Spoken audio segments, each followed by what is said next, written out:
Hoje temos a ceia do Senhor, todos sabem, né? E a ceia é um dia especial, um dia que, apesar que a palavra diz que a ceia deveria ser sempre, fazer isso em memória de mim, toda vez que vos juntardes, né? É para não banalizar que cada igreja, cada congregação utiliza um princípio. Nós a fazemos quando há batismos e quando cai o primeiro domingo, no primeiro domingo de cada mês. Hoje nós vamos falar algo sobre a nossa angústia. O que passa no coração? Mas antes, aproveitando a menina em pé, por favor, já venha até aqui e olhe pela palavra, que o obreiro tem que trabalhar. Oração é trabalho. É colocar perante ao Senhor a sua voz. Olha pela palavra. Vamos levantar as mãos para cá, né? A paz do Senhor para todos, antes de tudo. Querido Deus e Pai, em nome de Jesus, primeiramente o Senhor queria agradecer, Pai, por cada vida que está aqui, Senhor, por você ter trazido, Senhor, os teus filhos, por aqueles que não puderam vir, Pai. Senhor, que o Senhor possa tocar no coração de cada filho também que não pôde vir, que o Senhor possa falar com eles, ó querido Deus. Senhor, em nome de Jesus, apresentamos a vida do pastor Leonardo diante de Ti, como um vaso instrumento em Suas mãos. Usa, Senhor, mais uma vez, como o Senhor tem usado, Senhor, até hoje, Pai. E da boca dele, Senhor, larga somente as Tuas palavras. Em nome de Jesus, Senhor. Repreenda também, Senhor, todo impedimento, Pai. Tudo que possa perturbar, Senhor, distrair os Seus filhos, todo incômodo, todo cansaço, Pai. Tudo que não é proveniente de Ti, que caia por terra em nome de Jesus. Venha, Senhor, usa com sabedoria, Senhor, e capacita mais uma vez o Teu vaso, em nome de Jesus. Amém. Vocês sabem que a riqueza, através dos séculos, ela sempre teve várias conotações. Quando a riqueza hoje é diferente da riqueza que existia aos tempos do faraó. Aos tempos do faraó, a maior riqueza, além do ouro, a prata, comprava alimentos. O alimento era difícil de ser conseguido, lembra-se? Você imagine a agricultura primitiva para sustentar uma população. Por que era necessário?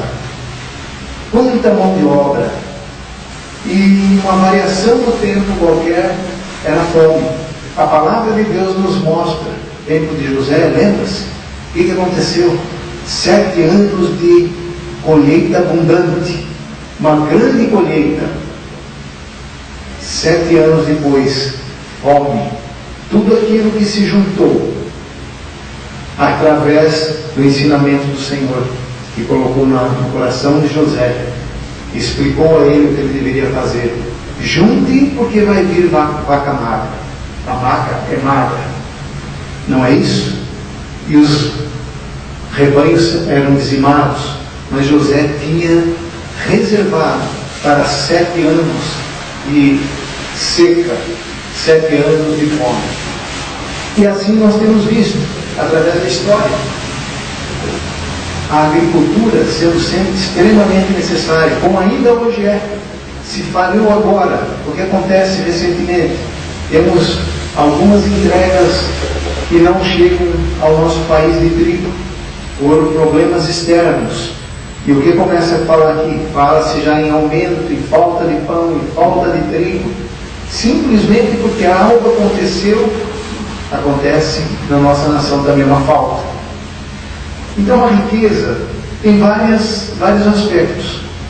Ele tem aspectos positivos e tem aspectos negativos.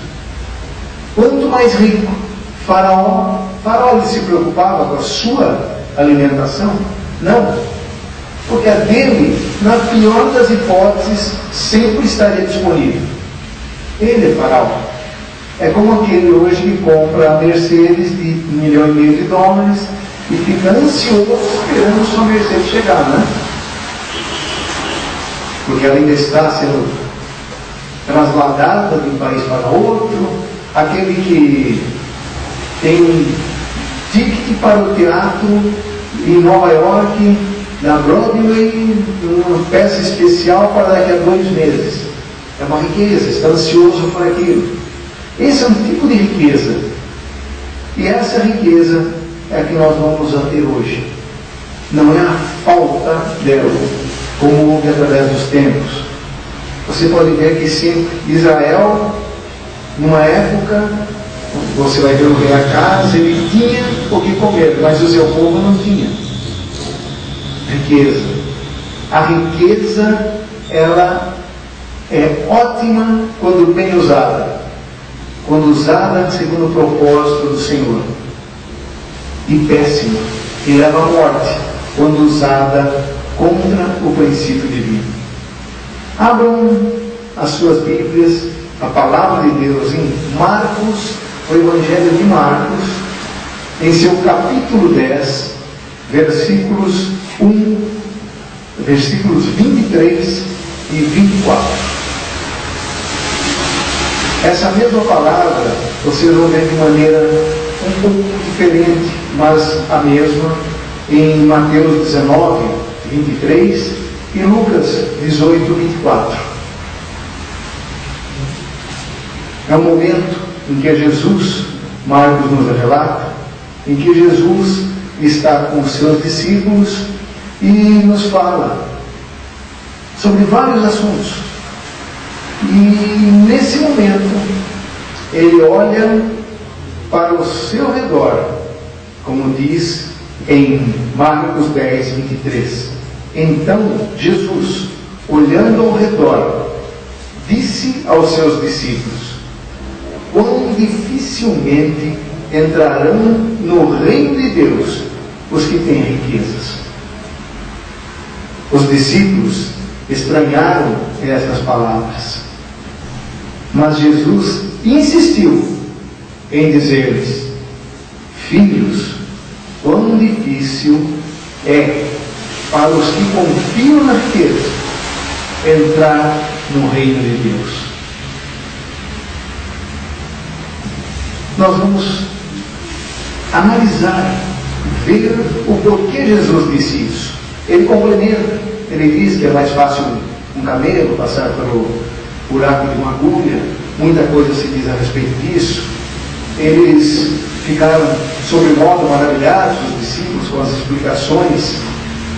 E Jesus diz que tudo isso que parece impossível para o homem, mas é possível para Deus. Mas ele toca em seu coração. Jesus era um homem simples, era um homem que tinha uma visão muito abrangente. Ele era um homem, antes de tudo, mas com o coração divino. Ele via as necessidades de cada um, e ele sabia o coração de cada um.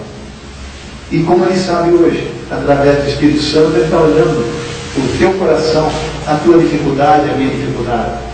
Qual é a maior dificuldade hoje que nos aflige? Alma aflita.